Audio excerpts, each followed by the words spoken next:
Fine. देखो student, इस class में हम लोग पहला सेगमेंट करेंगे learn through maps.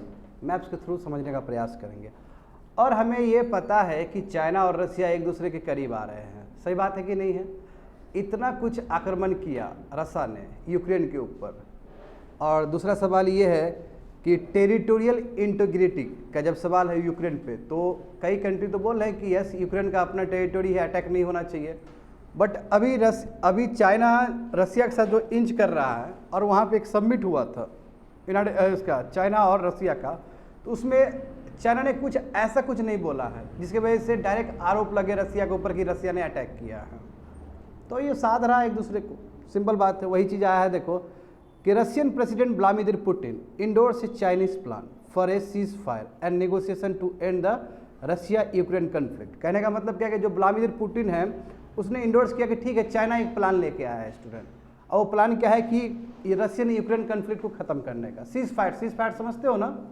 Cease fire का मतलब होता है कि दोनों में आपसी वो करके एग्रीमेंट करके कि अब हम लोग फायर नहीं करेंगे, ये फॉर्मल एग्रीमेंट होता है, उसको बोलते हैं सीज फायर। बोलते हैं ना कि एलएसी में सीज फायर का उल्लंघन हो गया।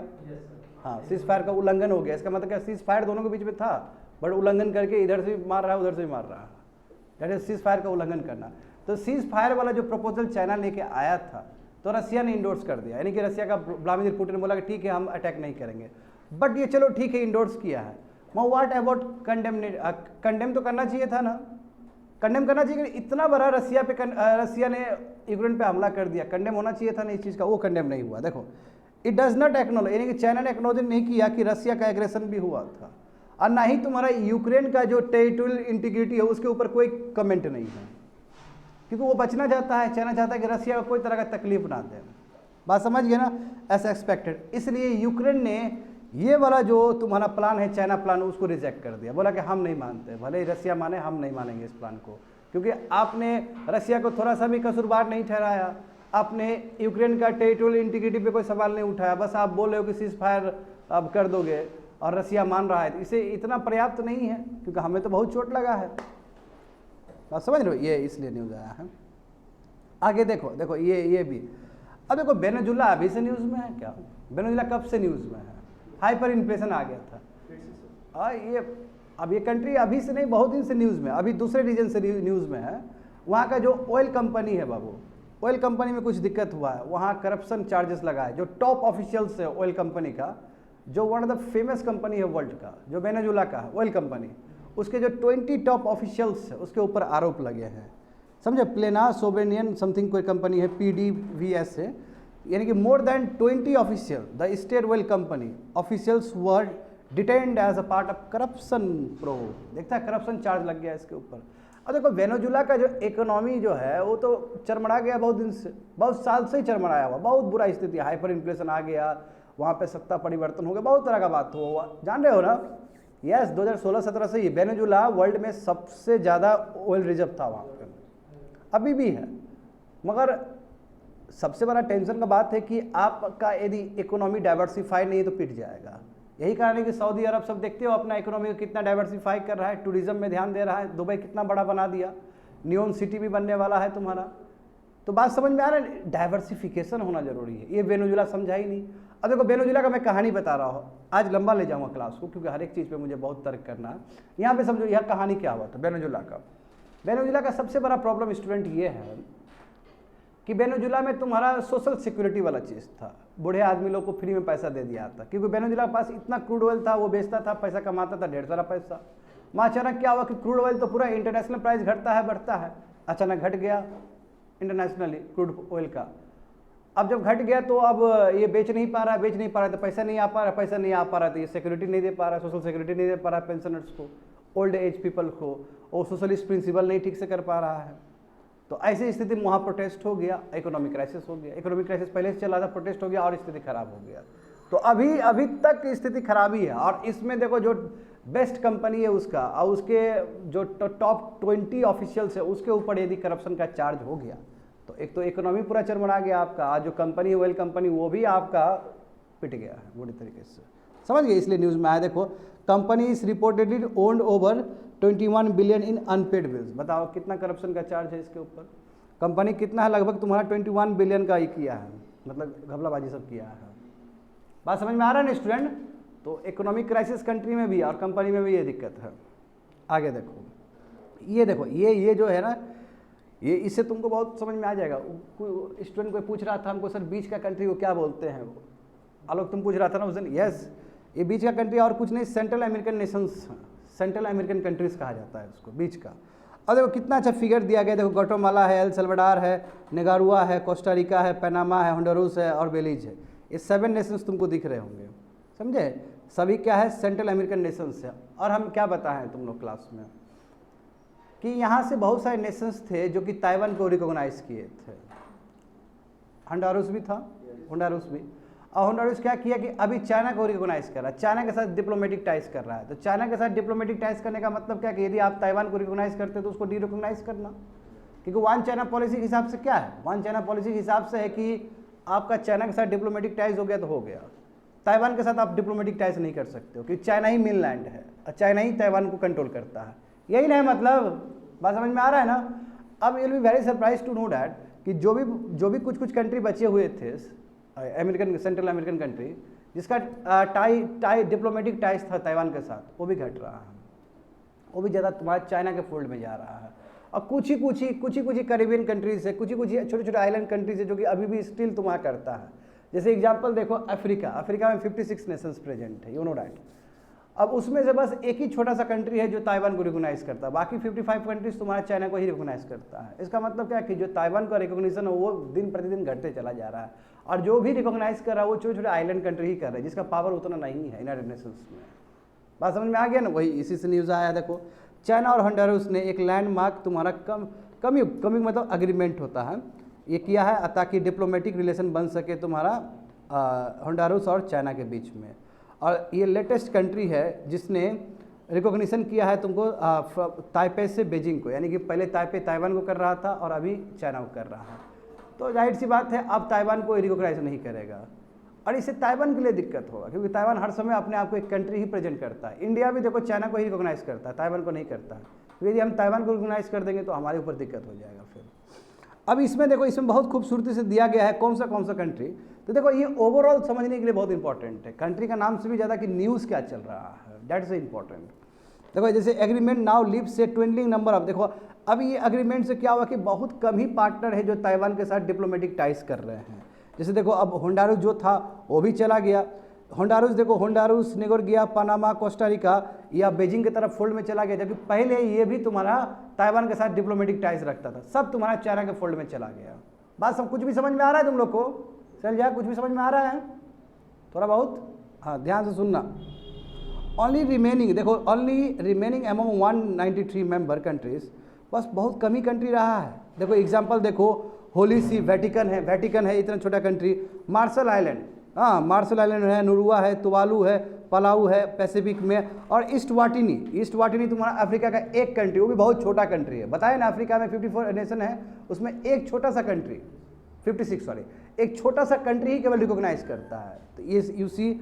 और बेलीज मतलब वही है, देखो ऊपर ग्वाटेमाला के ऊपर है ना तुम्हारा बेलीज, वो अभी बस ताइवान को करता है। देखो हाथी हो गया, पैराग्वे हो गया, सेंट लुका हो गया, सेंट विंसेंट हो गया, और भी बहुत सारा छोटे छोटे कंट्रीज सब है कैरिबियन सब में, या तुम्हारा सेंट्रल अमेरिका के आसपास। मैं ज़्यादातर जो बड़े बड़े कंट्री है सब चाइना को ही रिकॉग्नाइज कर रहा है। तो ताइवान के लिए बैड न्यूज़ है। और ये भी न्यूज़ है कि होंडुरास जो पहले ताइवान को करता था अभी चाइना को कर रहा है। तो ये भी, इससे भी दिखता है कि चाइना का जो फोल्ड है वो बढ़ते चला जा रहा है। बात समझ में आया स्टूडेंट तुम लोग को? देखो ये नहीं पूछे कौन सा कंट्री किसको करता है, ये बिल्कुल यूपीएससी का वो गेम ही नहीं है। यूपीएससी आपको ट्रेंड पूछेगा, ऐसा कर रहा है तो क्यों कर रहा है।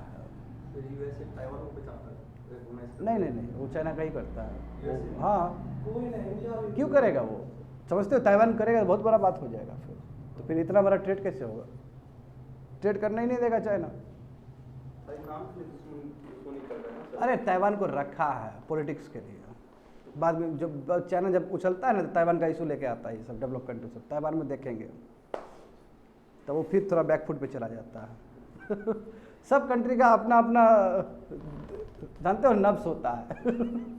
सब कंट्री का ही अपना दुखता हुआ नफ्स है, उस पर दबा देता है पकड़ के। यूके ज़्यादा बोलेगा तो जानता है कि आयरलैंड का इशू उठा देगा फिर वहाँ पर। सब कंट्री का यही प्रॉब्लम है। इंडिया ज़्यादा बोलेगा तो कश्मीर का इशू उठ जाता था। सब कंट्री का ही अपना अपना प्रॉब्लम है, सब करना। और कई कंट्री का प्रॉब्लम नहीं भी तो पूरा प्रॉब्लम है, जैसे श्रीलंका पाकिस्तान सब देखो है ना, खुद प्रॉब्लम में है।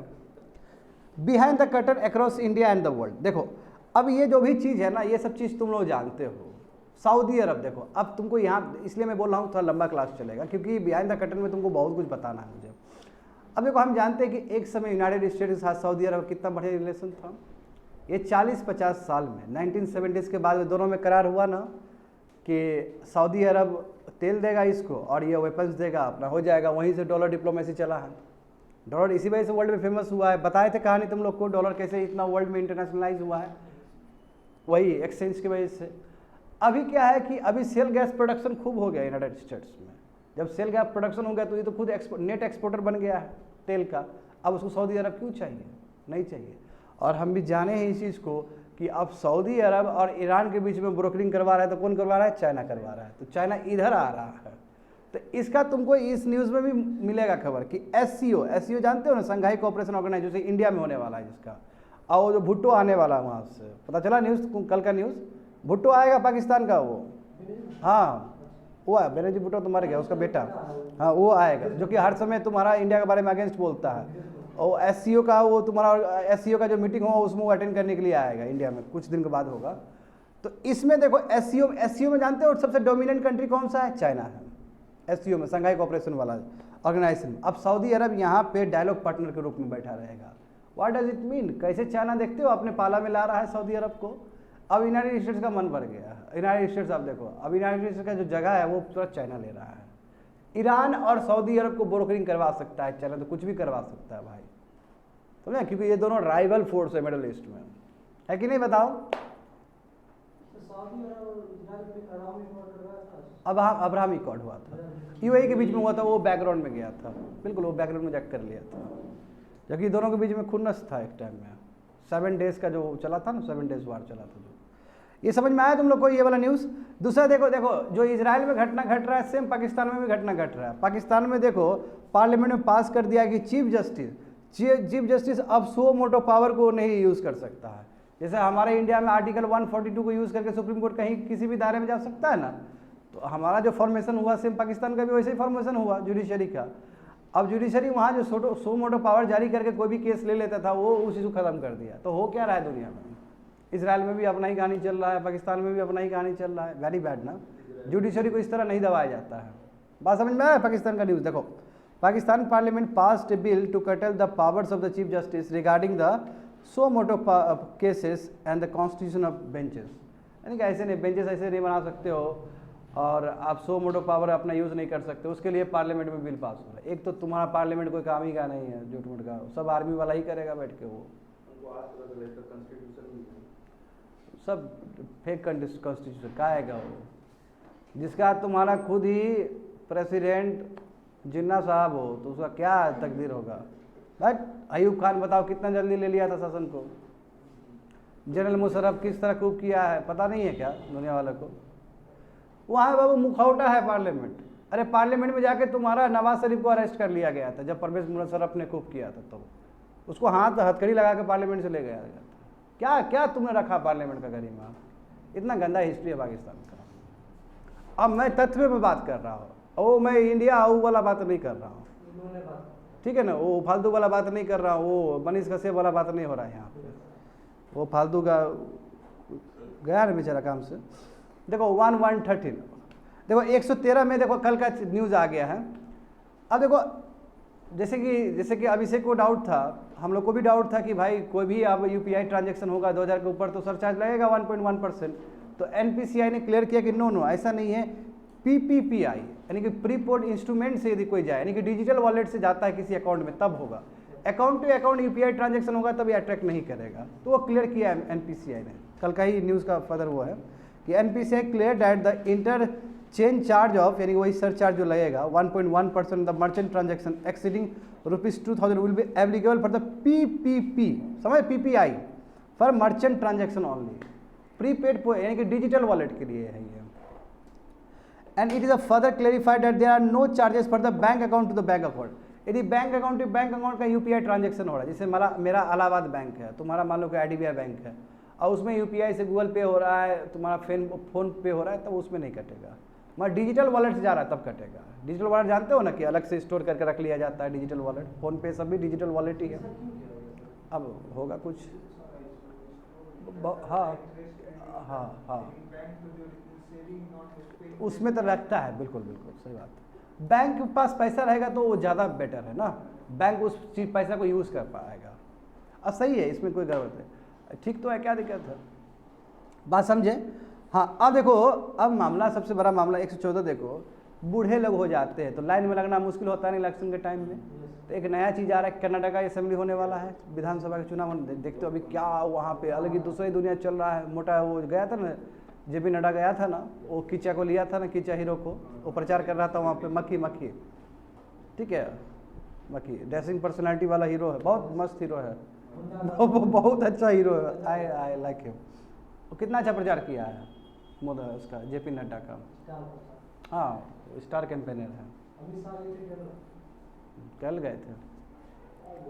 देखो तो इसमें क्या बोला गया है कि यस अब फैसिलिटी दिया जाएगा जो भी वृद्ध इंसान है, वोटर से 80 ईयर्स प्लस हो गया, और या फिर डिसेबल्ड पर्सन है, जिसका हाथ पैर थोड़ा सा खराब है ना, अंधा है, इस टाइप का, वो घर से भी वोटिंग कर सकता है। वेरी गुड ना, इस तरह का व्यवस्था होगा तो अच्छा होगा, और हमें लोकतंत्र पे और ज़्यादा आस्था जगेगा। घर से भी कर सकता है तो फैसिलिटी बनाएगा ऐसा। हाँ नहीं ये इस बार किया जाएगा, आएगा लोग आएगा।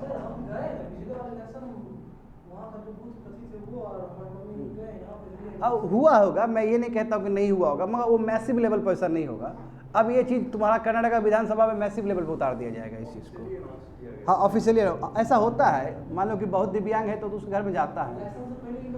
हाँ करेक्ट। अब ऑफिशियल, हाँ वही बात, देखो यहाँ पे देखो, facility of voting from home is made available to voters above 80 years of age as well as for person with disability. समझ गए ना स्टूडेंट। और कर्नाटका में देखो कितना टोटल इलेक्टोरेट है, 5.24 करोड़ है, जिसमें 1.5 लाख करोड़ तुम्हारा अबव 80 ईयर्स वाले लोग है। बताओ इतना बड़ा संख्या है, 1.5 लाख, एंड 5.6 करोड़ तुम्हारा क्या है, पर्सन विद डिसेबिलिटी है।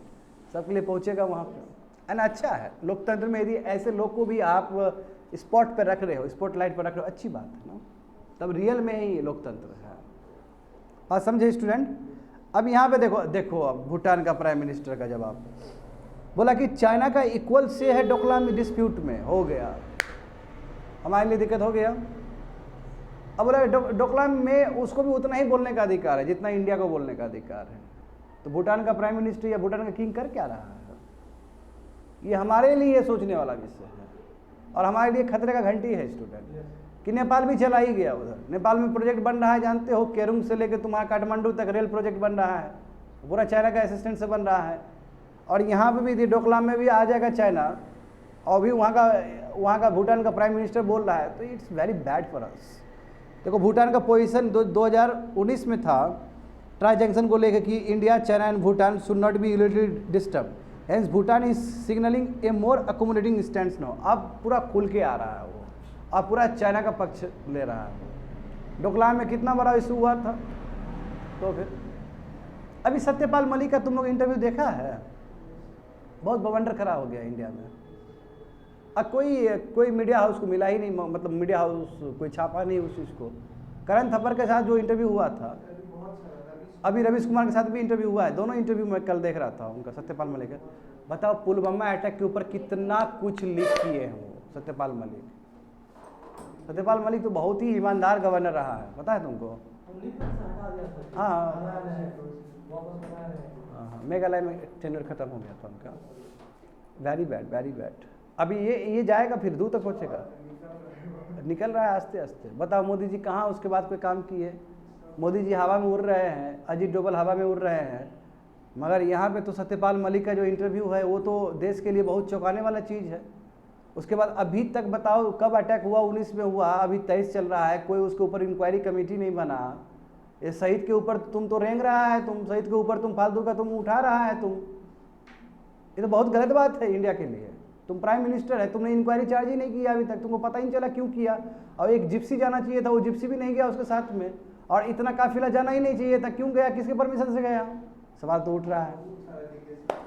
बहुत बहुत बहुत भयानक है ये, बहुत भयानक है ये। मान लो कि दूसरा सरकार रहता ना, गिर जाता, अभी तितर बितर हो जाता। मैं यहाँ पे कि मीडिया बहुत कंट्रोल है, इसलिए लोगों को पता नहीं है, कॉमन आदमी तुम्हारे और मेरे जैसा आदमी लोगों को पता ही नहीं है ये चीज़।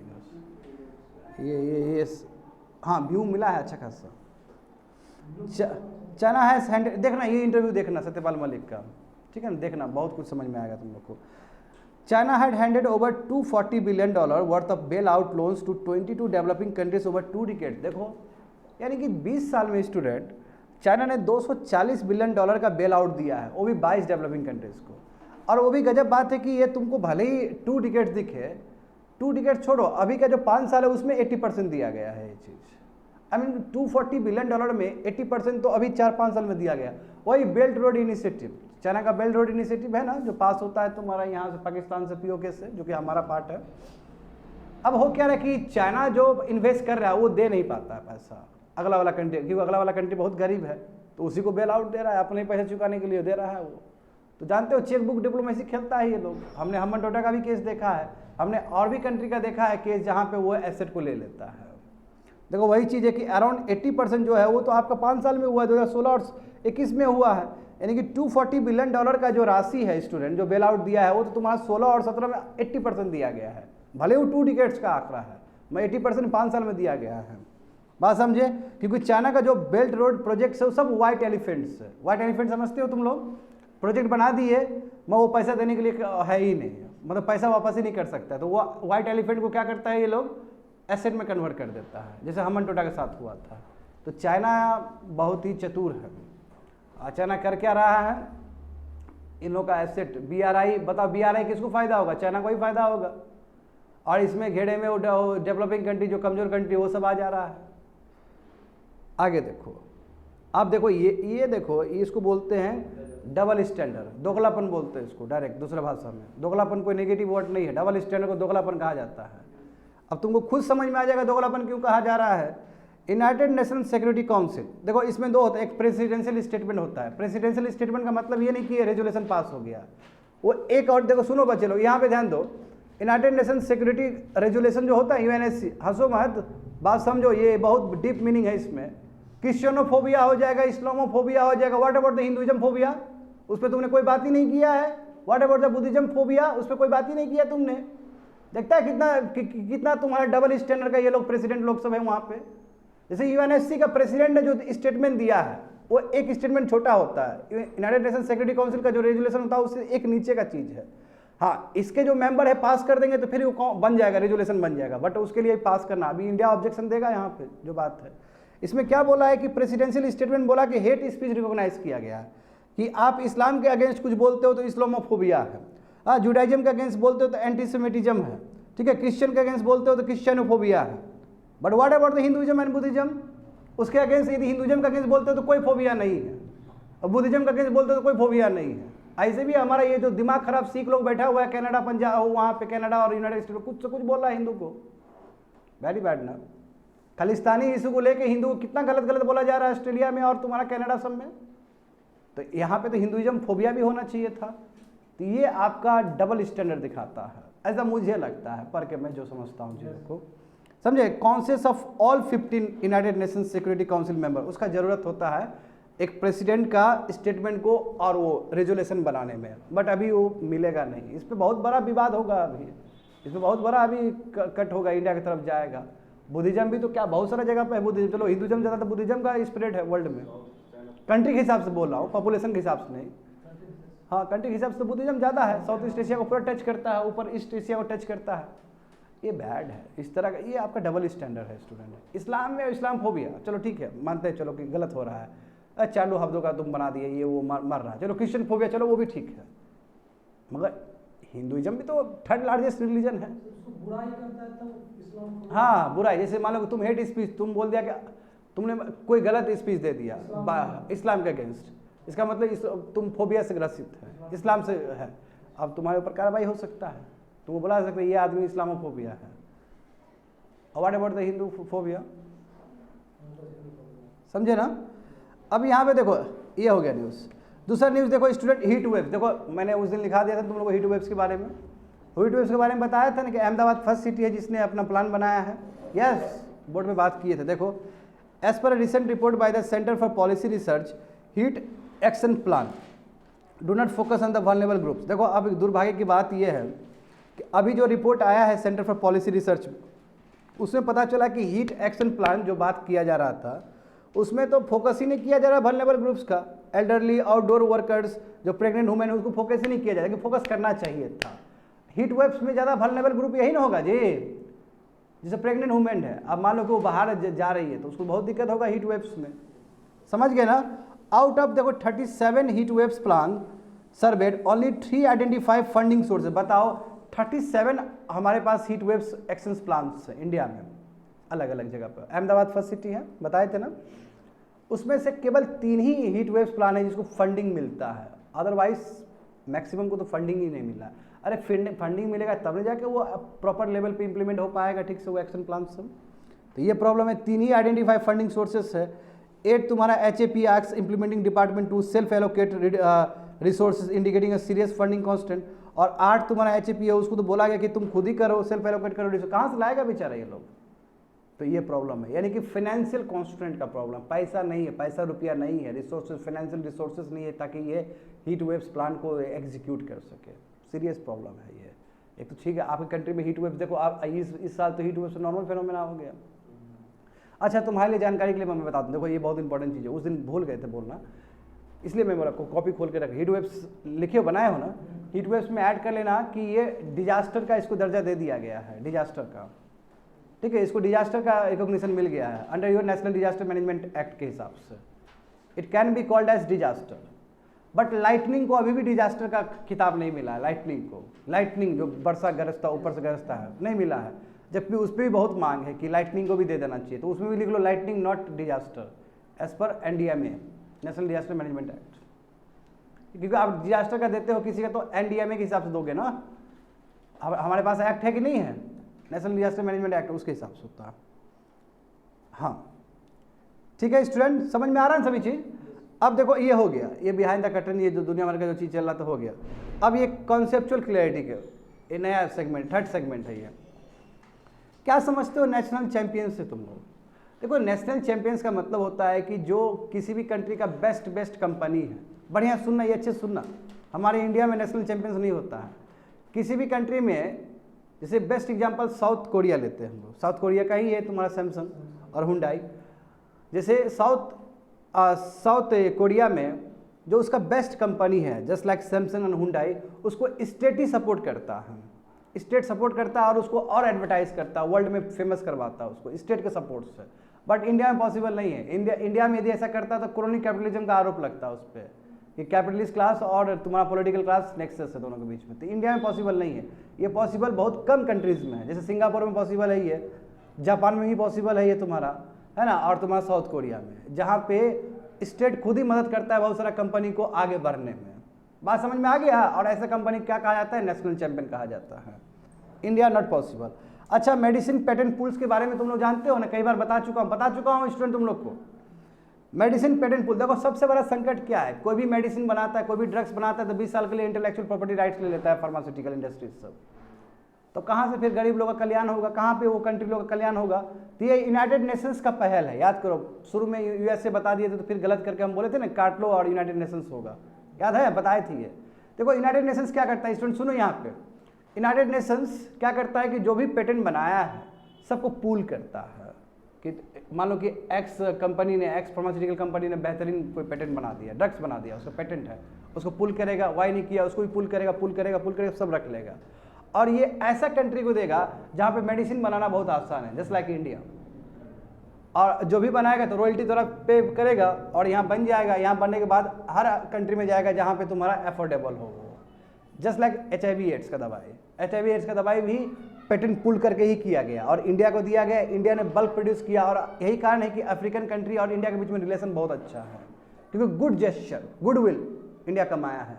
तो ये बहुत ही अच्छा इनिशिएटिव है यूनाइटेड नेशंस का, जहाँ पे वो पेटेंट्स को पुल कर रहा है, पुल करके रख रहा है। कोई पूछेगा तुम लोग से कि मेडिसिन पेटेंट पूल्स किसका इनिशिएटिव है, तो यूनाइटेड नेशंस का। इसकी वजह से बहुत भला हुआ, स्पेशली तुम्हारा HIV एड्स का ड्रग्स को लेकर बहुत भला हुआ, क्योंकि इंडिया में बनवा लिए। इंडिया में बनवाना बहुत आसान होता है ड्रग्स सब, क्योंकि इंडिया में इकोसिस्टम बहुत तगड़ा है हमारा ड्रग्स का। इंडिया में बन गया, इंडिया में बनने के बाद वितरण हो गया तुम्हारा वल्नरेबल कंट्री अफ्रीका सब में, उसको बहुत फायदा हुआ है। देखो MPP फाउंडेड बाय यूनिटेड, जो कि यूनाइटेड नेशन का है, विच कंस्टिट्यूट MPP मेन फंडर। समझ गए, ये यूनाइटेड नेशंस का पहल है स्टूडेंट। आगे देखो, अब ये देखो थोड़ा सा सोलर पावर के बारे में आया है। हमारा एम क्या था स्टूडेंट, हमारा एम था कि 2022 तक हम 100 गीगावाट प्रोड्यूस कर दे सोलर प्रोजेक्ट, बट हम कितना कर पाए, ओनली 62 कर पाए, है ना। विंड पावर कितना कर पाए, 42 के आसपास कर पाए, 42। इतना कम क्यों कर पाए, जानते हो कि जो रूफ टॉप सोलर है, रूफ टॉप जो प्रोजेक्ट था वो हमारा कम पड़ गया, क्योंकि जानते हो नेट मीटरिंग का प्रॉब्लम था वहाँ पे, इसलिए। पढ़ाए ना क्लास में बहुत खूबसूरती से इकोनॉमिक्स में बताए हैं तुम लोग को, याद है, क्लास में तो था तुम लोग कि रूफ टॉप में प्रॉब्लम है, और ये जो ग्राउंड माउंटेन वाला सोलर उसमें तो ठीक है, उसमें नॉट बैड, उसमें बहुत अच्छा किए हैं, बट रूफ टॉप में प्रॉब्लम है। ठीक है, आउट ऑफ देखो टोटल जो हमारा था कि टारगेट था कि 175 गीगावाट रिन्यूएबल एनर्जी, 100 तो तुम्हारा ये हो गया सोलर प्रोजेक्ट, और भी 75 में थोड़ा जियोथर्मल था, थोड़ा तो ये विंड एनर्जी था। तो टोटल देखा जाए तो अभी तक हम 122 गीगावाट ही कर पाए दिसंबर 2022 तक, क्योंकि हमारा 175 एम था। तो सोलर में हम लोग पीछे चले गए।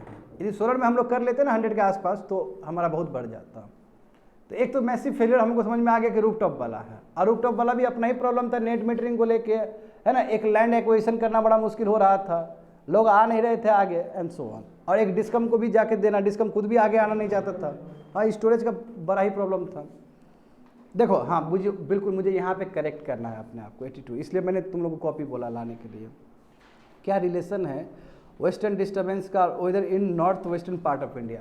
देखो उस दिन मैंने गलती से तुम लोग को प्रेशर बता दिया था कि हाई लैटिट्यूड और मिडिल लैटिट्यूड में प्रेशर के डिफरेंस की वजह से वेस्टर्न डिस्टर्बेंस क्रिएट था। वो प्रेशर नहीं, वो टेम्परेचर है स्टूडेंट, समझे, इसलिए वो टेम्परेचर है, जाकर बदलो वहाँ पे, वो टेम्परेचर का डिफरेंस है। वेस्टर्न डिस्टर्बेंस बताए थे, वेस्टर्न डिस्टर्बेंस लिखो वहाँ पे, जाके टेम्परेचर लिखो वहाँ पे, वो टेम्परेचर के डिफरेंस से वजह से होता है, समझे। हाई लैटिट्यूड और मिडिल लैटिट्यूड के बीच में टेम्परेचर डिफरेंस है, उसके वजह से होता है, इस तरह का डिप्रेशन क्रिएट होता है, बात समझे। अब यहाँ पे समझो, इंडिया में जब आएगा वेस्टर्न डिस्टर्बेंस तो फॉगी लाइक कंडीशन बन जाएगा, और वहाँ पे वर्षा होना शुरू हो जाएगा। वर्षा कहाँ पे होता है, नॉर्थ वेस्ट फ्रंटियर में होता है वर्षा, समझे। और वो जितने भी तुम्हारा व्हीट प्रोडक्शन है वो पूरा टिका हुआ है, बट क्या हुआ कि वेस्टर्न डिस्टर्बेंस बहुत वीक आ गया, और जब बहुत वीक आ गया तो जो व्हीट प्रोडक्शन है वो कम हो गया, और वहाँ पे अलग से हीट स्ट्रेस तो चल ही रहा था, हीट वेव्स तो चल ही रहा था। ये मैटर है स्टूडेंट। तो कैसे रिलेशन है, समझ गए ना। नहीं, उसमें तुम्हारा एयर राइज और अप और डाउन की वजह से होता है, वो कुछ भी रीजन हो सकता है।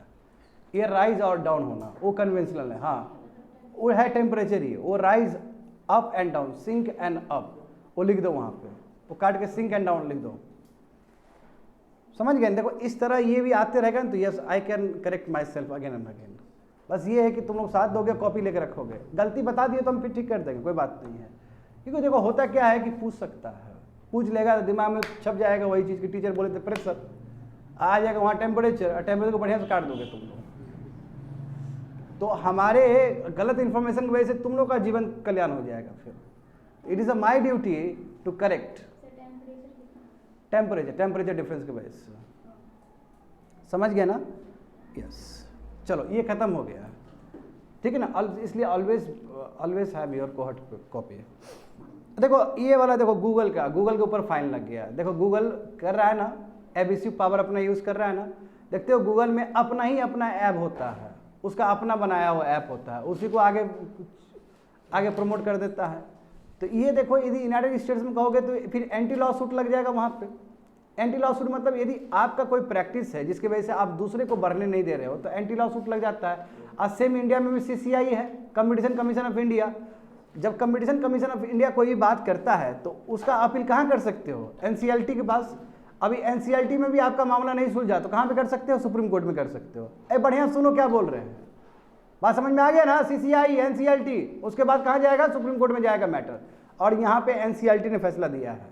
तो अब NCLT का फैसला यदि सही नहीं हुआ तो सुप्रीम कोर्ट में मामला जाएगा। फिर देखो यहाँ पे क्या हुआ कि NCLT ने बिल्कुल एनसीईआरटी ने भी वही बात रखा है जो सीसीआई ने फाइन लगाया था गूगल के ऊपर, यानी कि दोनों ही एक ही पिच पे है, एक ही वॉइस पे है। लगा है क्योंकि गूगल अपना पावर को बहुत ही मिसयूज कर रहा है स्टूडेंट, बात समझे। देखो यहाँ पे national company law appellate tribunal upheld the penalty of 1337 crore imposed on Google by CCI. तो एनसीईआरटी ने भी वही अप्रूव किया कि भाई ठीक है, तुमको कंपटीशन कमीशन ऑफ इंडिया जो लगाया था वो सही है और इतना तुमको फाइन देना है, ठीक है, क्योंकि एंटी कंपेटिटिव कंडक्ट, क्योंकि एंड्रॉयड इकोसिस्टम में उसका अपना ऐप को ज़्यादा प्रमोट किया गया था। तो गलत बात है, ये कंपटीशन लेवल प्लेइंग फील्ड होना चाहिए ना, सबको बराबर का अधिकार है। और ऐसे भी हम जो गूगल जब ढूंढते हैं देखते हो ना, कुछ कुछ वेबसाइट हमेशा ऊपर ही रहता है, अब पीछे नीचे जाओ पूरा जाओ तब तुमको नीचे का मिलेगा। वाट एवर जो मान लो को 28 नंबर में होगा तो उसको तो कोई रिसर्च नहीं करेगा, उसके साथ तो दुर्व्यवहार हो गया ना। और यहाँ पे ट्राई वाला भी मैकेनिज्म था नेट न्यूट्रलिटी का, तो मामला तो बहुत बड़ा मामला है ये स्टूडेंट। देखो यहाँ पे it's set aside 4 critical directions. अब ये इंपॉर्टेंट नहीं है, मैं फिर भी मैं बता देता हूँ तुम लोग को कि out of 10 non monetary directives issued by CCI on October 10 to 4 have been set aside, यानी कि 4 में गलती पाया गया है। देखो the direction that Google will have to comply, यानी कि 30 दिन के अंदर गूगल को मानना पड़ेगा ये सभी चीज़, 4 चीज़। ये देखो ये वाला OEMS मतलब क्या होता है कि जो रियल में जो मैन्युफैक्चरर्स जो ऐप को बनाता है उसको आप प्रेशर नहीं दे सकते हो कि गूगल के हिसाब से वो चले। जैसे गूगल बहुत बड़ा एडवर्टीजमेंट का इंडस्ट्री है ना, तो ये लोग को प्रेशर देता है। देखो shall not be restrain from choosing from amongst Google priority application to pre install. अब बताओ इन लोग को आने के लिए गूगल वाला चीज़ का सहारा लेना पड़ता है और इन लोग को फोर्स किया आता है कि गूगल का ही तुम सहारा ले सकते हो, ये तुम नहीं कर सकते हो इसके साथ, यानी कि should not be force to pre install a bucket of application and deciding the placement of pre install apps on their smart devices. Licensing of play store to OEM shall not be linked with the requirement of. देखो अब licence जो मिलता है play store के पास, मतलब जो दिया आता है OEM को दिया आता है, इसका कोई लिंक नहीं होना चाहिए कि गूगल एप्लीकेशन है कि नहीं है। पहले क्या था कि जो लाइसेंस मिलता था OEM को कि आप इंस्टॉल कर सकते हो, अपने रख सकते हो गूगल स्टोर में अपना जो भी ऐप्स वगैरह हैं, ये लिंक करता था तुम्हारा किसके साथ, गूगल एप्लीकेशंस के साथ। ये नहीं होना चाहिए, ये गलत अप्रोच है। अब इसमें चारों पॉइंट देखोगे ना, चारों पॉइंट में तुमको गूगल का दबदबा दिखेगा, सिंपल सो सिंपल। चारों पॉइंट में स्टूडेंट तुमको गूगल का दबदबा देंगे, बिना गूगल के हेल्प से OEM आगे बढ़ ही नहीं सकता है, कुछ से बैड, ऐसा नहीं होना चाहिए। Google shall not offer any monetary incentive to enter into. देखो आपको कोई मॉनिटरी अरेंजमेंट करना ही नहीं है OEM के साथ, ठीक है। अब OEM के साथ आप कर लेते हो एग्रीमेंट तो वो आ जाता है। What about the other OEMs, उसका क्या होगा, क्योंकि यहाँ पे फिर लेवल प्लेइंग फील्ड नहीं मिलेगा ना। Google shall not impose any fragmentation obligation, यानी कि OEM के ऊपर कोई ज़्यादा आप न्यू पॉलिसी लेकर नहीं आ सकते, अलग से पॉलिसी लेकर नहीं आ सकते, उसको पूरा अवेलेबल है, उसको जो करना है वो करे। यानी कि देखो गूगल क्या करता है, इसको अट्रैक्ट करता है, चाहे मॉनिटरी फॉर्म में या फिर बोलता है कि यस आप करोगे तो मेरा ही आपको यूज़ करना पड़ेगा। तो कहीं ना कहीं गूगल ऐसे OEM का ऐसा ऐप को प्रमोट करता है जो उसके पाले में हो, उसके साथ सहमत हो। जो उसके साथ सहमत नहीं है उसको स्टोरी नहीं मिलता है। जैसे प्ले स्टोर देखते हो ना, प्ले स्टोर में दुनिया भर का चीज़ होता है, तो वहाँ पे एक ऐप रखने में भी बहुत सारा पैसा लगता है स्टूडेंट।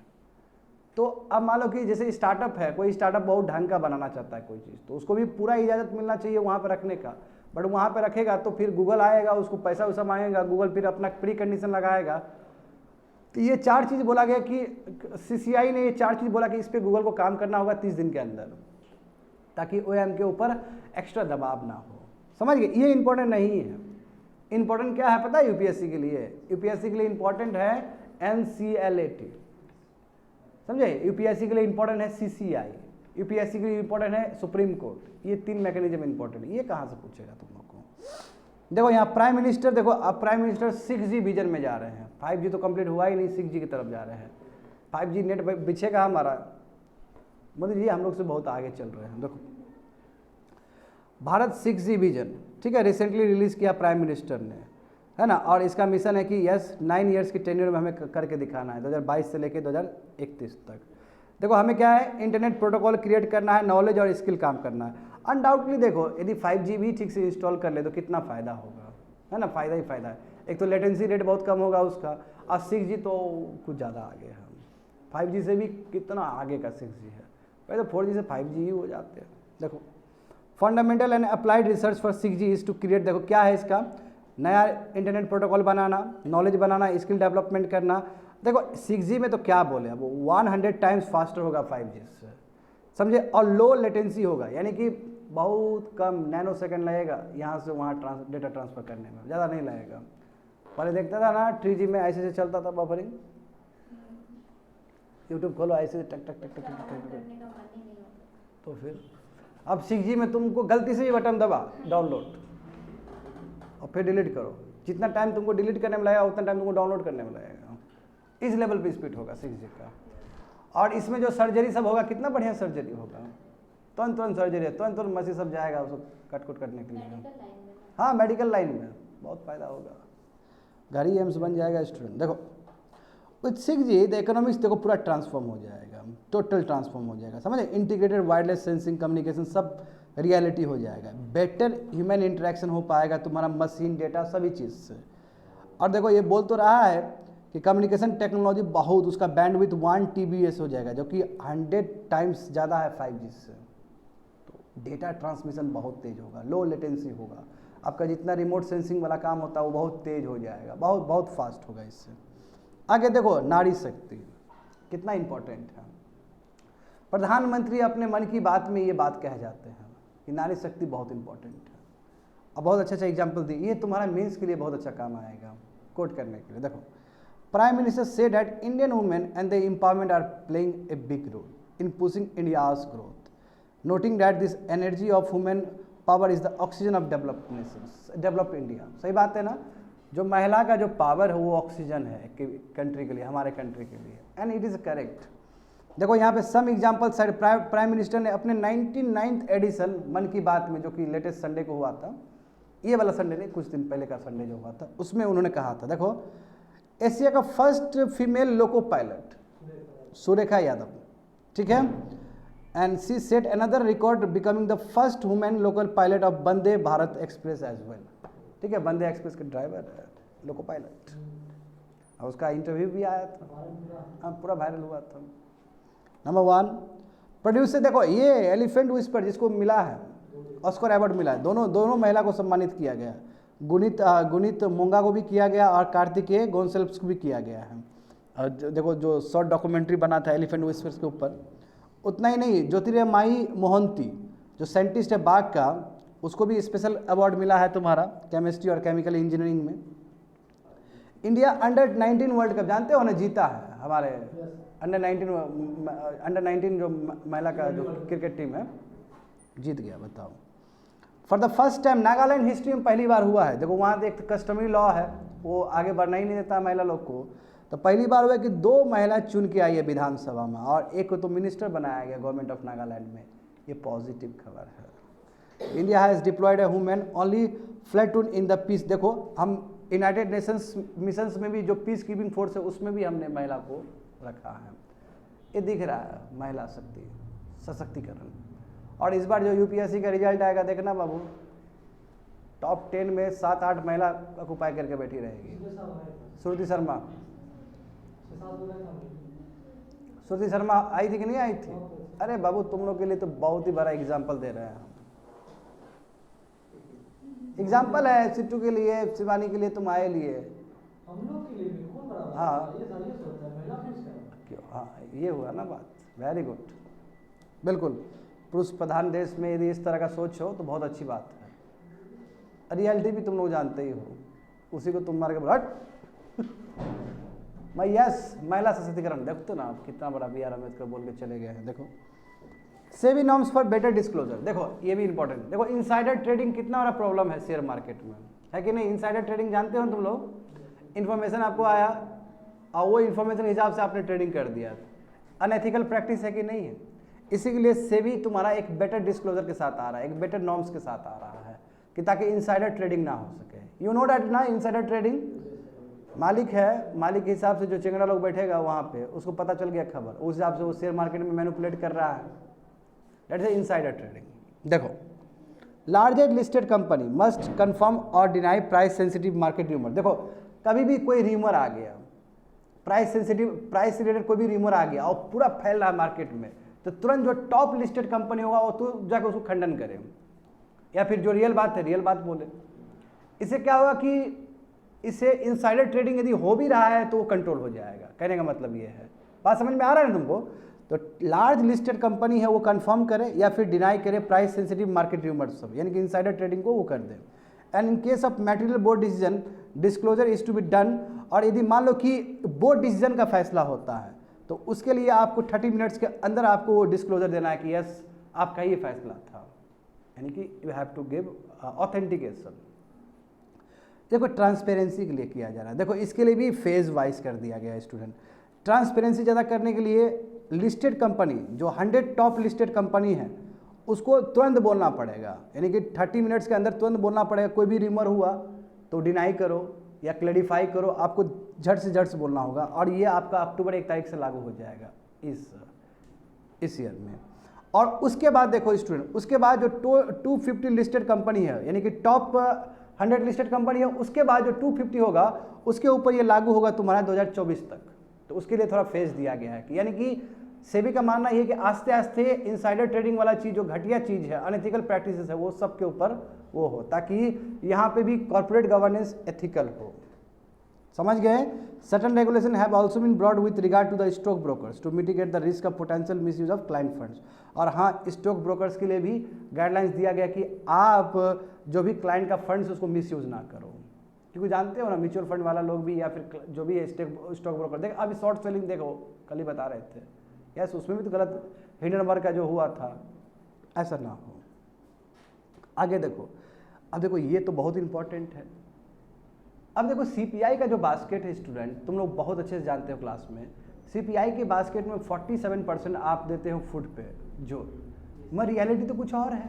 और ये जो आंकड़ा है 2000, बढ़िया सुनो ये 2011 और 12 के हिसाब से आंकड़ा है। अभी तो तरीका ही चेंज हो गया, अभी लोग डिजिटल सर्विस में खुश है, अभी लोग अब बच्चा लोग को पढ़ा रहे हैं, अभी हेल्थ कॉन्शियस हो रहा है, अभी लोग जिम कर रहा है, अभी का जो ट्रेंड है बहुत चेंज हो गया है। तो ये जो 40% जो आप वेटेज दे रहे थे सीपीआई में वो गलत है, अब आपको चेंज करना पड़ेगा। तो उसके लिए देखो 2022 और 23 का होगा सर्वे, समझे? और सर्वे होगा, तब जब सर्वे होगा तब जाकर प्रॉपर समझ में आएगा कि सच में ही हो रहा है कि नहीं हो रहा है। जो कंज्यूमर का जो बिहेवियर है वो रियलिस्टिक करने के लिए सर्वे हो रहा है। क्योंकि अभी देखो 10 साल पहले जो प्रायोरिटी था तुम लोग का ही, अभी चेंज हुआ कि नहीं हुआ?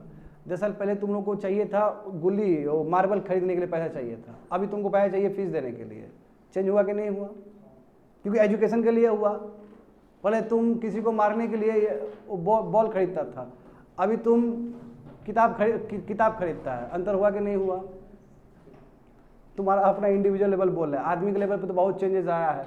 पहले आदमी क्या था, खाने के लिए 2 वक्त के लिए, अब 2 वक्त से भी ज़्यादा है कि इंपॉर्टेंट पैसे जमा करेगा बाल बच्चा को पढ़ाने के लिए। तो फिर अभी आदमी का दांत टेढ़ा हो जाएगा, जाकर कैप लगवाएगा।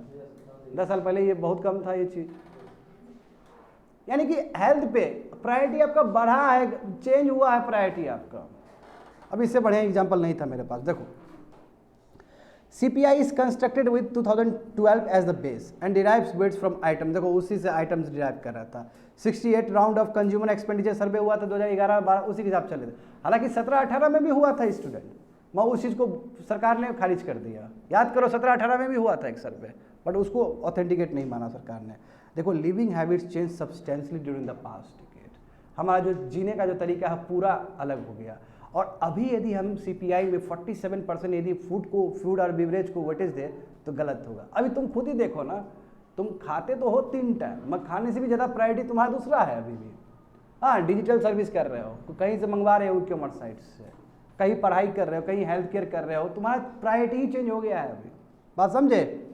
देखो ग्रोइंग डिजिटल लिखा तो है, डिजिटलाइजेशन ग्रो हो रहा है, परचेजिंग पावर आपका अलग हो गया, मोबिलिटी एक जगह से दूसरी जगह जाते हो, अब तुमको टूर और ट्रैवल में मज़ा आ रहा है। और कितना टूर और ट्रैवल अलग हुआ ना, एनआरएस के हिसाब से भी देखो बताया गया ना अलग से। तो फिर मोबिलिटी ये सब चेंज हुआ है, तो इसलिए वेट देखो वही एंटरटेनमेंट शुरू हो गया, ट्रैवल, डेटा कंजम्पशन बहुत डिफरेंट हो गया है। अभी जो करंट वेटेज देखो उसमें फूड और बिवरेज का कितना 47% है, कुछ ज़्यादा ही है ये। और अभी रियल में जो हैबिट है उस चीज़ को रियल में रिफ्लेक्ट नहीं कर पाता है वो चीज़। बात समझ में आ रहा है ना कुछ भी? Moreover, this way to food poses a conundrum for regulators as food inflation cannot easily control। और इस हिसाब से एक तरह से ना रेगुलेटर के लिए भी चिंता का विषय है। रेगुलेटर ठीक से रेगुलेट नहीं कर पाता है इस चीज़ को। 47% वेटेज दे दिए हो तो इसको घटाना होगा, इसको जो रियलिस्टिक है वो डालना पड़ेगा। इसी के लिए सरकार क्या कर रही है, हाउस होल्ड कंजम्पशन एक्सपेंडिचर सर्वे 2022 और 23, इसको बहुत तेज़ी से बढ़ाना होगा, तब जाके CPI में अपडेट होगा और वहाँ से रियलिस्टिक फिगर हमें पता चल पाएगा। समझ गए ना। There are also some discrepancy in the way. आप देखो CPI कैलकुलेशन में हमेशा एरर रहेगा ही रहेगा, जानते हैं ना हम लोग, पिछले बार भी देखे थे एरर कुछ न कुछ रहता है। जैसे देखो अब सबसे बड़ा एरर ये है कि प्रधानमंत्री गरीब कल्याण योजना, उसके अंतर्गत जो भी सामान दिया जाता है आपको, राइस और व्हीट, उसका वेटेज ही नहीं जोड़ा जाता है, और फिर वही चीज़ दूसरे जगह पे जोड़ लिया जाता है। And also redistribute this weight to the other items in cereal group, यानी कि उसका वेट फिर दूसरी जगह पे जोड़ लिया जाएगा, तो वो एक बहुत बड़ा डिस्क्रिपेंसी है। दूसरी बात है कि NSO, कई बार ऐसा होता है कि कोई सामान अवेलेबल ना हो मंथ में, तो NSO उस चीज़ का जोड़ता ही नहीं। अरे भाई अवेलेबल नहीं होगा फिर भी आदमी खाता है उस चीज़ को। जैसे मान लो कि मैंगो तो पूरा साल भर तो नहीं रहेगा, और जिस मंथ में ज़्यादा अवेलेबल होगा उस मंथ में जोड़ रहे हो, और किसी मंथ में ऐसा भी होगा 100 रुपये kg भी बिकेगा, तो कोई आदमी तो खरीद खाएगा ना उसको। What about that data? तो ये भी एक फॉल्टी है, बात समझे। इसलिए फाइनल जो CPI नंबर आता है उसमें डिस्टॉर्शन होता है, एग्जैक्ट फिगर नहीं आ पाता है। The computing state and UT level indices for each item and then aggregating them to arrive at all India item can help in verifying the prices changes in each region and thereby reduces the anomalies। इसलिए आपको हर एक level पे जाके state level पे अच्छे से data लाना होगा, नहीं तो एनोमली एरर नहीं तो बरकरार रहेगा। और जानते हो कि फूड हैबिट चेंज हो चुका है, इसलिए 2022 और 23 का जितना जल्दी सर्वे हो उतना बेटर है, इससे हमारा और रियलिस्टिक हैबिट पता चलेगा। खत्म कर दिए हैं day to day current affair, समझ में आ गया ना।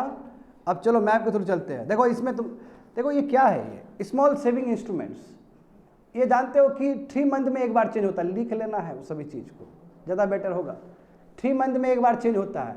सरकार का देखो गवर्नमेंट जो सिक्योरिटी है उसके इंटरेस्ट पे सरकार डिसाइड करती है कितना होना चाहिए। गवर्नमेंट के सिक्योरिटी के इंटरेस्ट के हिसाब से जितने भी स्मॉल सेविंग स्कीम्स होता है उसका तुम्हारा चेंज किया आता है परसेंटेज। जस्ट लाइक देखो यहाँ पे अभी सबसे ज़्यादा परसेंटेज किसको मिल रहा है student, senior citizen saving scheme 8.2%, देख सकते हो वहाँ पे तुम लोग, दिख रहा है तुम लोग को, पहले 8 था अभी 8.2 कर दिया गया है ना, दिख रहा है तुम लोग को, दिख रहा है ना जी वो। और सुकन्या समृद्धि देखो, सुकन्या समृद्धि का 8% है, पहले कितना था 7.6 था। ऑलवेज 3 मंथ में चेंज किया जाता है इस चीज़ को। तो अभी देखो इस पे तो इंटरेस्ट ज़्यादा ही मिलना चाहिए, यही तो बात था, कंटेंशन था कि जो आप 40% दे रहे थे पेंशन से, उसको यदि यहाँ पे जोड़ देते तो बहुत फायदा होता है लोग का, इंटरेस्ट ज़्यादा मिलता है। हाँ पूछो, क्या पूछना है पूछो।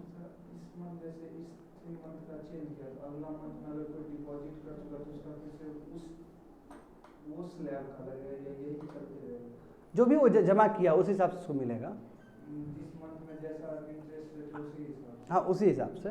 फिर अब नेक्स्ट फिर चेंज कर देगा उस हिसाब से उसको इंटरेस्ट मिलेगा। यानी कि ये बार बार चेंज होते रहता है, ये वंस इन 3 मंथ्स सेम भी रख सकता है, अलग भी कर सकता है।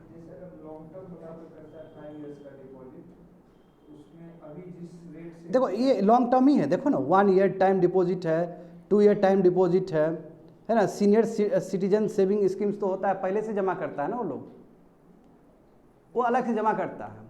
देखते हो सब अलग से दिया गया है कि 1 ईयर के लिए है तो आपको कम मिलेगा इंटरेस्ट, 6.8 मिलेगा, 2 ईयर के लिए है तो 6.9 मिलेगा, 3 ईयर के लिए है तो 7 मिलेगा, देख रहे हो ना, टाइम के हिसाब से भी मिलेगा आपको। और जहाँ तक सवाल है तुम्हारा सीनियर सिटीजन सेविंग स्कीम, इसका तो लंबा होता है, लंबा चलता है, आप दे रहे हो ताकि बुढ़ापा आप जब आए आपका तो आपको मिले वहाँ से इंटरेस्ट। फिक्स रहेगा सर, हाँ वो फिक्स है, वो फिक्स रहेगा, जैसे कि अभी 8 है हाँ तो 80 रहेगा सर, 80 वाला मिलते रहेगा। हाँ 80 वाला मिलेगा सर। ऐसा नहीं है, ऐसा नहीं होता है। आप दे रहे हो ना, पैसे जमा किए हो ना, तो अब आपका बोल दिया, कितना बोल दिया, 8 बोल दिया तो 8 मिलेगा, 8.2 बोला तो 8.2 मिलेगा आपको। अब बढ़ाते रहेगा आपको, हो सकता है 7 भी हो सकता है, हो सकता है। हाँ इंटरेस्ट रेट बढ़ते रहता है घटते रहता है कहने के बाद, और हर समय बढ़ने का चांस ज़्यादा है क्योंकि सरकार का ज़्यादा ध्यान रहता है, क्योंकि ज़्यादा देगी सरकार, बहुत फायदा होगा ना इन लोग को। अब कैसे बढ़ेगा, सवाल तुम लोग का ये होना चाहिए कि सर कैसे बढ़ाता है लोग, सवाल तो ये होना चाहिए था तुम लोग का, आखिर किस आधार पे 8 से 8.2 किया गया है। सरकार जो भी अपना सिक्योरिटी है उसके इंटरेस्ट के हिसाब से यहाँ पे असर पड़ता है। सरकार का जो अपना बॉन्ड का जो मार्केट है उसके वहाँ ज़्यादा आया तो यहाँ ज़्यादा कर देगा सरकार, वहाँ पे कम हुआ तो यहाँ पे कम कर देगा, इस हिसाब से होता है। ये मेरा खुद का क्वायरी था, ये समझे ना, ये तो मैंने देखा था कि आखिर चलो ये तो चलो ठीक है, मगर किस एंगल से, तो गवर्नमेंट सिक्योरिटी के एंगल से ये किया जाता है। आगे देखो student, have a glans eight saving bank account और फिक्स डिपॉजिट इंटरेस्ट रेट। देखो यहाँ पे समझ में आ जाएगा तुमको कि SBI का देखो तुम लोग, HDFC और SBI का सेविंग बैंक अकाउंट कितना है, देखो 2.7 से लेकर 3 है। HDFC का काफ़ी ज़्यादा है। टाइम डिपॉजिट देखो 7 है, इधर 7 है। और time deposit 3 to 5 years click करोगे तो 6.5 है, HDFC में 7 है।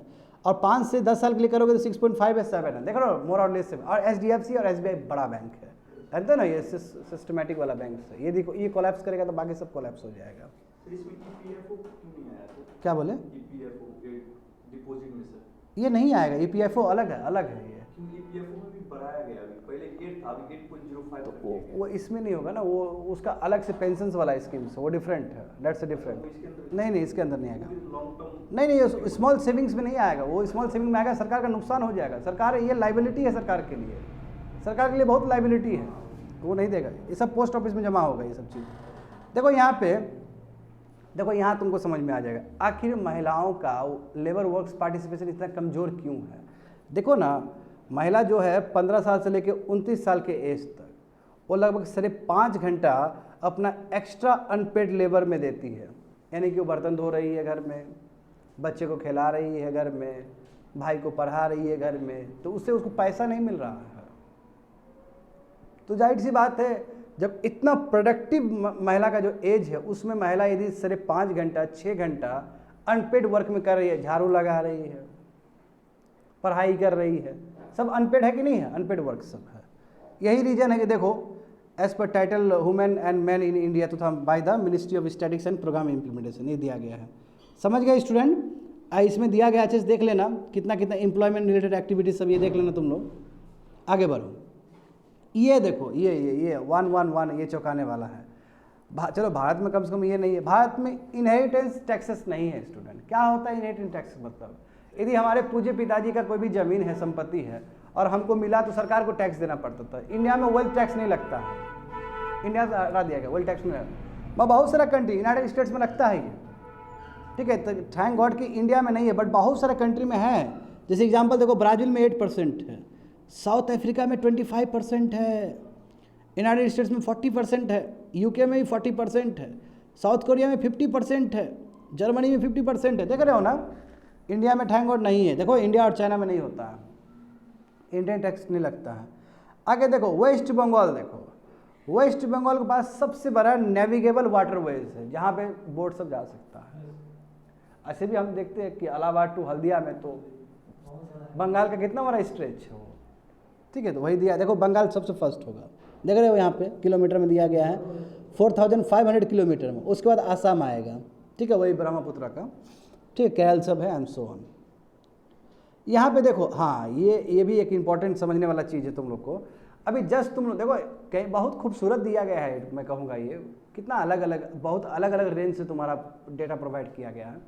अब देखो रेलवे को जो मिल रहा था बजटरी सपोर्ट, देखते हो ना, पहले क्या करता था कि बड़े बड़े सेक्टर सब एक्स्ट्रा बजटरी रिसोर्सेज भी मोबिलाइज करता है। मोदी जी क्या बोले हैं कि एक्स्ट्रा बजटरी रिसोर्सेज हम जीरो कर देंगे, और कर दिए। देखो वो जो तुम्हारा जो ऑरेंज कलर नीचे गिरा है वो क्या है, internal and extra budgetary resources. वो देखो जीरो हो गया ना, नीचे जाके देखो ना, वहाँ पे पूरा जीरो हो गया। अब बट तुमको ये जो ब्लू कलर का लाइन दिखेगा वो पूरा ऊपर स्टिप दिख रहा है, बढ़ते हुए का मतलब क्या, कि बजटरी सपोर्ट ज़्यादा है बजट से। और इस बार हम जानते हैं कि 10 लाख करोड़ में रेलवे को 2.3 लाख करोड़ मिला है, उसी का रिजल्ट है तुम्हारा बढ़ रहा है तेजी से।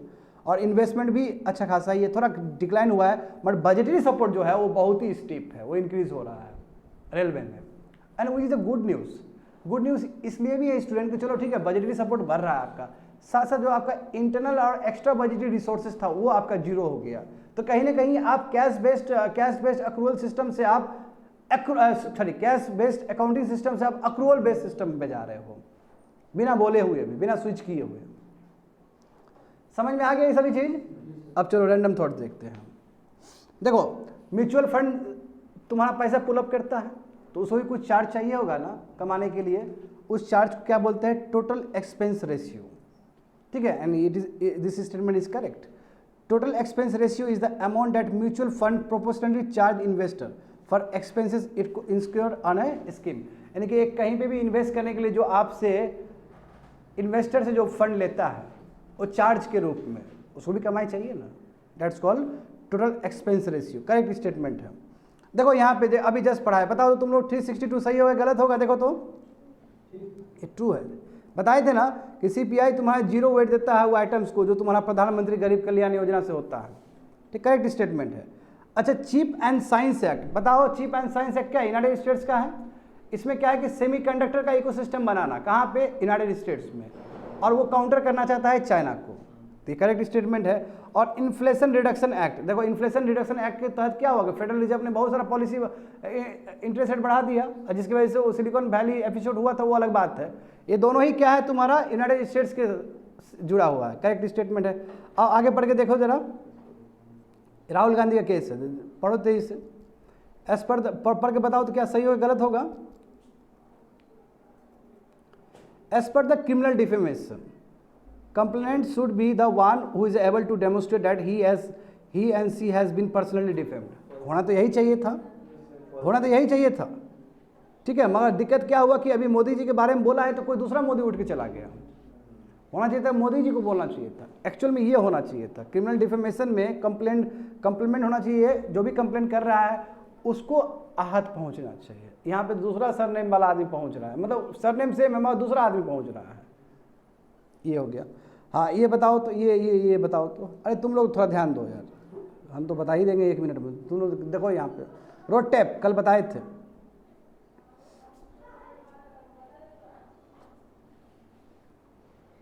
समझ में आ रहा है? यस, इकोनॉमिक्स टर्म है ये, बोलो किस लिए सही होगा गलत होगा ये?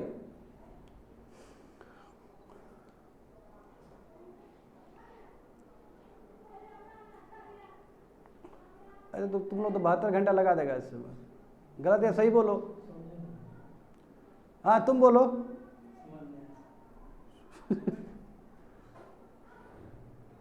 क्या यार तुम लोग को मार मार के ना ठीक कर देना चाहिए, ये भी नहीं समझ में आया तुम लोग को।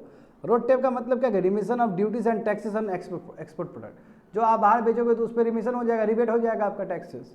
और ये जो एप्लीकेबल होगा केवल सेंट्रल गवर्नमेंट का ही नहीं होगा स्टूडेंट, ये स्टेट गवर्नमेंट का भी होगा। स्टेट गवर्नमेंट भी यदि कोई फंड दी है कोई सामान बनाने के लिए, या स्टेट गवर्नमेंट पे टैक्स, यदि स्टेट गवर्नमेंट पे टैक्स लगाते हो आप, यानी कि आप स्टेट को टैक्स देते हो, बाद में आप कहते हो कि सामान मेरा एक्सपोर्ट होगा, तो स्टेट गवर्नमेंट भी रिबेट कर देगा उस चीज़ को। एप्लीकेबल फॉर बोथ, समझे? गलत स्टेटमेंट हो गया। ये पढ़ के बताओ तो, ये नहीं समझ में आया तो मार लो अपने आप को। 366 देखो, इन्हें खुद पढ़ो गधा लोग, तुम लोग पढ़ेगा ना, आखिर तुम ही लोग को पढ़ना पड़ेगा वहाँ पे। सही है कि नहीं है बताओ तो, कितना ये तो समझ में आ गया होगा, है तो ये भी इकोनॉमिक्स भी वर्ड है। Angel tax category 1, category 2, AIF alternative investment fund, सही तो है स्टेटमेंट। तुमको समझ में आया कि नहीं समझ में आया? हाँ डायरेक्ट बता दिए। DPIIT registered startup were exempted from the angel tax provided they raise funds from SBI registered category A and category B alternative investment funds, ठीक है, वो होगा करेक्ट स्टेटमेंट है। अच्छा बता दो 367 क्या होना चाहिए आंसर इसका? वेरी गुड, इसका आंसर रेजिव डिस्ट्रिक्ट और जम्मू एंड रेजिव डिस्ट्रिक्ट आ रहा है और जम्मू एंड कश्मीर आ रहा है, तो लिथियम का चर्चा क्यों नहीं होगा फिर? यस, लिथियम भी वहाँ पाया गया, इतना बड़ा रिजर्व, बिल्कुल। आगे देखो यहाँ ये बताओ तो, fair market value of the share is arrived at by using various methods such as book value and discounted cash flow and is felt impractical for the early stage venture। सही बात है, आप बीच में इनकम टैक्स लगा देते हो ना, वही तो बोल रहा है। फेयर मार्केट वैल्यू कैसे अराइव होता है? बुक वैल्यू और डिस्काउंटेड कैश फ्लो, जो डिस्काउंट कर रहे हो आप, इसका मतलब आपका शुरू में 5,000 है, आप 20,000 बोल रहे हो और बीच का आप गैप कर रहे हो, ये करेक्ट स्टेटमेंट। देखो तो करेक्ट स्टेटमेंट होना चाहिए, पीछे देखो तो 368, हाँ करेक्ट स्टेटमेंट है, समझ गए ना? वही चीज़ है, वही चीज़ दूसरा भाषा में वही है, 5,000 20,000 के बीच में गैप जो 15,000 है, और पढ़ के समझते रहना बैठ के तुम लोग। नेशनल साइबर सिक्योरिटी कोऑर्डिनेशन, क्या इनिशिएटिव किसका है? मिनिस्ट्री ऑफ होम अफेयर्स का है? नो, प्राइम मिनिस्टर का है, ठीक है, और उसमें नेशनल सिक्योरिटी एडवाइजर सबसे फर्स्ट रहेंगे, ये गलत है। होम मिनिस्ट्री का कौन सा है? कल बताए थे ना, I4C, वो है, ये गलत हो जाएगा स्टेटमेंट। और ये 370 स्टेटमेंट करेक्ट है। कल मैंने बताया था ना तुम लोग को कि देखो कुछ कुछ ऑर्गेनाइजेशन है जो कि साइबर सिक्योरिटी के लिए काम करता है, ये सब चीज़ को वहाँ पे लिख सकते हो तुम लोग, वही है, बोलते ना बड़ा बड़ा नाम है ना, जैसे national technical research organisation NTRO, ठीक है, और या फिर तुम NCIIPC, इसको याद कर लो, ये सब तुम्हारा करेक्ट स्टेटमेंट है। वो तुम्हारा NSA के अंदर काम करेगा, and it establish national critical infrastructure information protection centre, सब साइबर सिक्योरिटी के लिए है। तो वहाँ पे ऐड कर लो स्टूडेंट तुम लोग। हाँ, लाइटनिंग देखो, क्या लाइटनिंग नेचुरल डिजास्टर है? अभी जस्ट आंसर दे दिए, नहीं होगा ये। देखो इन इंडिया एलिनो, देखो एलिनो क्या करता है, बिल्कुल वीक मानसून लाता है, अल एलिनो तुम्हारा अच्छा रेन लाता है, ये करेक्ट स्टेटमेंट है। याद करो 373 जलीकट्टू को सुप्रीम कोर्ट ने बैन कर दिया था। मैं उसके बाद देखो वहाँ का जो विधानसभा है वो दूसरा ही एक एक्ट लेके आया था और उसमें क्रूएल्टी के बारे में बोला ही नहीं, इसलिए चल रहा है वहाँ पे अभी भी। तो prevention of cruelty to animals Tamil Nadu amendment कर दिया, उसमें बताया गया कि जलीकट्टू एक ऐसा इवेंट है जो ट्रेडिशंस और कल्चर्स फॉलो करता है और उसमें बुल को यूज़ किया जाता है, मगर क्रूएल्टी टू एनिमल्स का बात नहीं है वहाँ पे, इसलिए वो पास हो गया। फिर अरे टाइमिंग किया जाता है, बुल को पकड़ के ऐसे सिंग पकड़ के दौड़ा जाता है, इसलिए अनएथिकल। हाँ हाँ हाँ, तो अब तमिलनाडु ने पास ही कर दिया, दूसरा एक्ट ही दूसरा बना दिया, उसमें कहीं नहीं क्रूएल्टी वर्ड है, तो फिर अनकॉन्स्टिट्यूशनल नहीं होगा वो, देखता है। और देखो तमिलनाडु जानबूझ किया, पीपल का एस्पिरेशन है जलीकट्टू के साथ, नहीं तो वो बैन करता है तो फिर जानते हो दिक्कत हो जाएगा। आगे देखो, हाँ बोथ CFC और HFC ग्रीन हाउस गैस है कि नहीं है? जब CFC जब खत्म कर रहा था इसका ओजोन लेयर का, तो HFC लाया गया। हाँ, मगर पता चला कि दोनों ही ग्रीन हाउस गैस है, इसलिए अब इसको भी आस्ते आस्ते फेस डाउन करने का बात है। HFC को किगाली जो अग्रीमेंट हुआ था 2016 में। आगे बढ़ो, purchasing manager index takes into account the robustness of public sector, नहीं है प्राइवेट सेक्टर है, इसलिए गलत हो जाएगा, पब्लिक सेक्टर नहीं होगा। परचेजिंग मैनेजर इंडेक्स PMI याद है ना तुमको, 50 पॉइंट ऊपर गया तो बेटर है और 50 पॉइंट नीचे आएगा तो कॉन्ट्रैक्शन होता है PMI का, तो ये तुम्हारा केवल प्राइवेट सेक्टर के लिए है, उसमें करेक्ट करते रहो स्टूडेंट। यस, ये देखो, ये 2 साल पहले का न्यूज़ है। Project outside the boundary of notified ESA ecological sensitive area a zone of a sanctuary or national park, but within the 10 kilometer radius of park will need prior clearance from the national। No, पहले था, अब नहीं लेना पड़ता है। देखो तो, हाँ ये स्टेटमेंट गलत हो जाएगा। अब कोई तुमको परमिशन लेने की जरूरत नहीं है national board for wild life sanctuaries से, यदि तुम्हारा अंदर रहे तो 10 किलोमीटर तुम्हारा अंदर है तो लेने की जरूरत नहीं है, पहले लेने का था। ये चीज़ सरकार ने अभी चेंज कर दिया है, और इसके ऊपर इन्वायरमेंटलिस्ट ने कंसर्न दिखाया था। स्टूडेंट पढ़ो तो एक बार स्टेटमेंट क्या बोल रहे हैं हम, पढ़ो तो।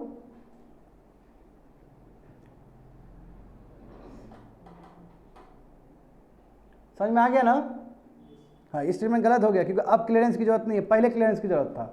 दिब्रू सैखोवा नेशनल पार्क, जानते हो तुम लोग, बढ़िया जानते हो, ये है ना वर्ल्ड का only riverine island wildlife reserve है, और ये रिवर ब्रह्मपुत्र, लोहित और दिब्रू से घिरा हुआ है, करेक्ट स्टेटमेंट है। Political disclosure of income tax return of political file is not mandatory. No, public disclosure, ये तो मैंडेटरी होना चाहिए। देखो तो, हाँ मैंडेटरी होना चाहिए बिल्कुल। Public disclosure of income tax return बताना पड़ेगा ना, पॉलिटिकल पार्टी सबको कंपलसरी है, और बताना पड़ेगा कहाँ कहाँ से आप कमाई की हो, ECI को देना पड़ेगा ये। 379 देखो स्टूडेंट, ये देखो, ये बहुत अच्छा दिया गया है, पढ़ो पढ़ो 123 पढ़ो।